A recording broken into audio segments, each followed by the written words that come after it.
Welcome to the IVM Podcast Network. I had a strange dream the other night. I dreamed that I was in the royal court of the great Indian Empire, and India's ruler, the mighty Emperor Modi, had sent for me. I entered his special meeting room, along with a handful of his other special advisors. Emperor Modi told us to sit down. Emperor Modi looked very grim.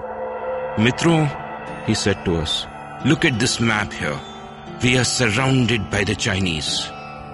And indeed, on the wall was a map of South Asia, and India was like an island surrounded by a sea of red. "The Chinese have taken over all the other countries around us," he said. "Pakistan, Burma, Bhutan, Bangladesh, Nepal, Sri Lanka, they all belong to China now. And they have turned their eyes on us. They have sent a delegation here, which is waiting in the next room.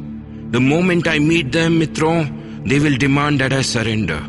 They have a better army, a better air force, more nuclear bombs, even though one is enough. And they also have better infrastructure, though I don't know why that's relevant. Anyway, if I don't surrender, they will just conquer us. What to do?"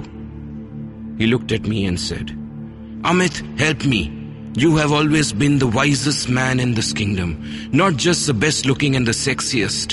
Not just the most virile and wittiest, but also the wisest. Come to my rescue, O wise Amit. You alone can save India." He put his head on the table and began weeping. I touched his elbow gently, in that sensuous way that women can never resist, and that gives comfort to all emperors. "Emperor Modi," I said, "don't worry. I have a plan. Give me 30 minutes to get ready, and then I will walk into that meeting with you." He looked up at me, with hope shining through in his Labrador-like eyes. "I always believed in you, Amit," he said. "You are as smart as you are gorgeous. Take your time and save the Indian Empire." I got up and left the room. Half an hour later, I returned with a tiffin box in my hand. "Let us go to meet the Chinese," I said to Emperor Modi. "I am ready for them." We walked into the room where the Chinese were waiting for us. They were introduced to us, and then the main Chinese envoy said to Emperor Modi, "I demand you surrender." I raised my hand. "Wait a minute," I said. "First, I request you taste this." I handed him the tiffin box. He opened it suspiciously. "What is it?" he asked. "It's Chinese food," I said. He whipped out a pair of chopsticks from his head, where they had been holding up his hair, and his silken tresses tumbled down upon his slender shoulders like the first blossoms of spring. I had to admit, he was almost as sexy as me. He put the chopsticks in the tiffin box and took a bite. A look of disgust swept across his face. He took another bite and chewed it silently deep in thought. Then he drank an entire bottle of water. And finally, he looked at me. "What is this monstrosity?" he said. "What did I just eat?" "This is called gobi Manchurian," I said. "It's a Chinese dish." He looked down at the tiffin box and then suddenly hurled it at the wall, which was now splattered with gobi Manchurian, like a Jackson Pollock painting. Then he looked at Emperor Modi. "You win," he said to Emperor Modi. "We will not invade India, but I have just one condition." Emperor Modi was delighted at this news. "Oh, balle balle," he said. "What is this condition?" The Chinese envoy looked at me, and then back at the emperor, and then he hissed, "Stop messing with Chinese food." Welcome to The Seen and the Unseen, our weekly podcast on economics, politics, and behavioral science. Please welcome your host, Amit Varma. Welcome to The Seen and the Unseen. This week's episode is about foreign policy. Recently, there's been much talk about China's growing influence in our neighbourhood, which, it is assumed, comes at India's expense. To discuss the seen and unseen effects of this, I have with me on the show Pranay Kotasthane, a foreign policy expert from the Takshashila Institution in Bengaluru. Pranay, welcome to the show. Thanks, Amit. Good to be here. Pranay, these days I'm hearing a lot of alarmist noises about China's growing influence in India's immediate neighborhood, and people are saying that will diminish India's influence, and in foreign policy terms, that could hurt us. Now, you're my resident foreign policy expert, so to say. What do you feel about that? Are these fears justified? Okay. Yeah, Amit, first and foremost, it is true that Chinese influence is increasing. China has gotten itself involved in almost all the states in India's neighborhood. It is doing big projects. In Pakistan, there's something called the China-Pakistan Economic Corridor, CPEC. Similarly, it has engagements in building a port in Sri Lanka. There are military ties developing between China and Bangladesh. Nepal is again sort of the ties are warming up. So that is true that China's influence in India's neighborhood is definitely increasing. And bigger question for me is, should India be worried? And the scene effect is, yes, India's influence might decrease in that countries, and that is probably to an extent true, because if you go back in history, a lot of the treaties that were signed, especially between India and its smaller neighbors like, say, Nepal, Bhutan, the treaties which were signed were sort of trying to suggest that these two countries have very close relationships and India will help them in times of distress. And so India did a lot to these countries. And in exchange, sort of it was believed that this is a zone of influence where India is the primary power. So there is a very popular term in foreign policy literature called the Monroe Doctrine, which just says that in a particular area, one big power is the predominant foreign policy actor, and no other big foreign policy actor from another region in the world can play a big role here because this area doesn't belong to you. So a lot of this idea about India's neighborhood, people in fact used to use terms like India's own backyard. China is coming in India's own backyard.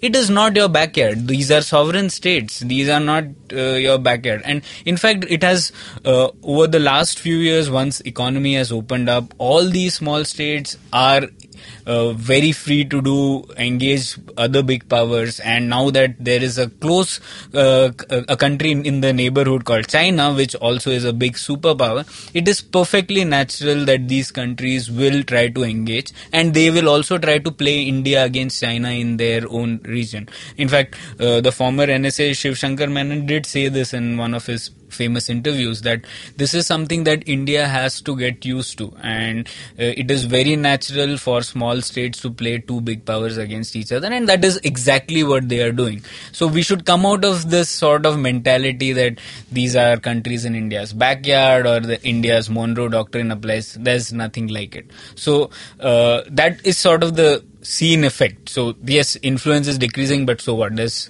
very little we could do. Another important point is, we did need these countries 20-30 years back to a great extent, because India's primary competitor in our region was Pakistan. Back then, Pakistan was growing really well, right? And that time, because Pakistan was using violent non-state actors through these countries, India did need to have relationships much beyond the economic domain, so that these countries couldn't be used by Pakistan to get terrorists in. And that's why India did a lot with Nepal, Bangladesh, etc. But now times have changed. Pakistan is no longer the primary competitor in our area. It is China. And once China is the big power, it is the economic might that China brings in, apart from its military strength as well. But on the economic count, India is still weak here, right? So if these countries are going to get a better deal with China, they are going to agree to that more than India. So until and unless India reaches an economic strength as much as China, we can't do much. So to sum up the scene effect, you'd say that yes, China's influence is growing in our neighborhood, or what we used to call our backyard, quote unquote. But A, that's inevitable because all of these countries are opening their economies up, and China being one of the world's big economies is bound to happen. And B, it shouldn't concern us so much because they're no longer of the same kind of strategic significance they were when Pakistan was using them as a conduit or a wire route for all kinds of non-state actions. What are the unseen effects of China's growing influence in the neighborhood, though? Yeah. Before that, if I could just add Sure, another scene effect of this is, so the point that I'm trying to make is, it's not that we should cut off from these countries. These countries are important just because they are in our neighborhood, and again Pakistan might come back. So we don't want to sort of totally cut off, but we don't want to be overly concerned with China's growing involvement as well. And second important point is that why do we need foreign policy? We finally need foreign policy because we want prosperity for all Indians, right? And if that is the aim of all foreign policy, these small states can't do much in terms of achieving that aim at this particular moment. Probably they might become more strategically important later. And a lot of our growth can actually be achieved with getting things right domestically. And so it's better that we focus our energies in that rather than worrying overly about this. Now coming to the unseen effect. One sort of the unseen effect is that again, there is enough foreign policy literature which says that the dominant power which gets involved in a small state soon gets seen in a negative manner, right? Because it's seen everywhere. There will be antagonism. They'll say, why are these big countries coming into our area? So that is perfectly natural. And China has an unenviable reputation of making enemies this way. Okay, and it has done so in Africa, in Pakistan. Also, there are a lot of people opposing that, and I'm sure it's going to do that in these small states as well. So until now, India was doing a lot for these countries, but still India was seen negatively. So now let China bear the brunt of this. So and India can lie low for some time in its neighborhood, try to get things right domestically while engaging these countries on at least some important issues so that terrorism etc. doesn't come back. But that's it. We don't need to be overly worried otherwise. So you'd say unseen effect number one is that China, despite its growing influence, would also develop a worse image just by virtue of being the big foreign power. And we've even seen that in the context of the USA, where so much of Trump's rhetoric was against China and not so much against India, because China is simply much bigger in the scheme of things.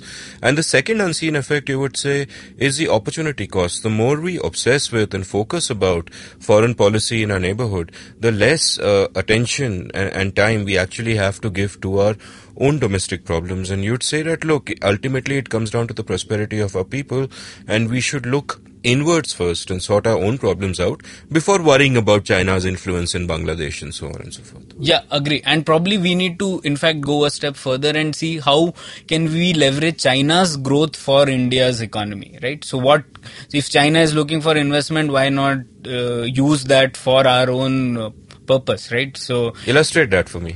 Yeah. So, for example, China is talking about one belt, one road and belt and road initiatives.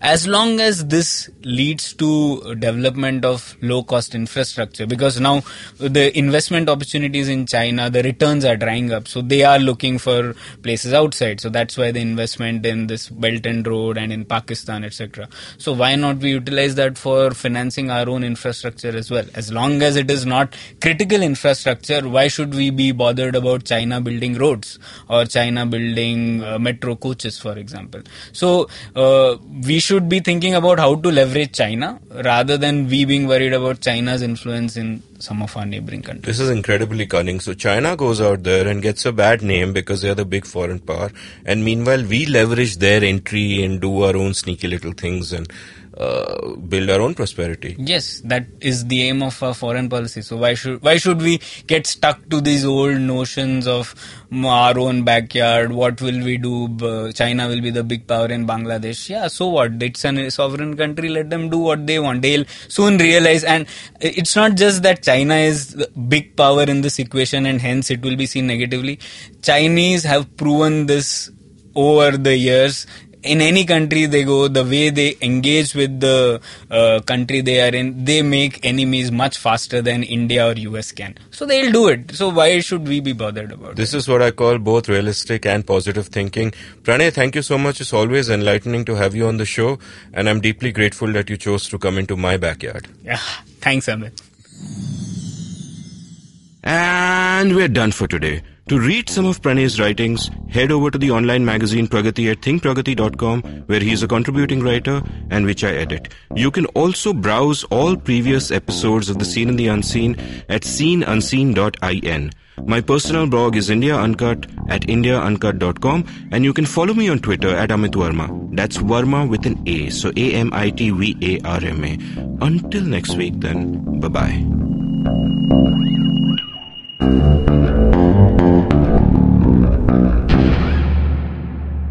Next week, on The Seen and the Unseen, Amit Varma will be talking to Pawan Srinath about the government fixing drug prices. For more, go to seenunseen.in. If you enjoyed listening to The Seen and the Unseen, check out another show by IVM Podcasts, Simplified, which is hosted by my good friends Naren, Chuck, and Shriketh. You can download it on any podcasting network. Good evening, ladies and gentlemen. This is your captain speaking. Sorry to say, but there's been a slight delay due to the apocalypse having suddenly begun. As you can see, there's death, destruction, and chaos taking place all around us. But don't you worry, food and drinks will be served shortly, and I would recommend checking out IVM Podcasts to get some of your favorite Indian podcasts. We'll keep you going till this whole thing blows over. Thank you.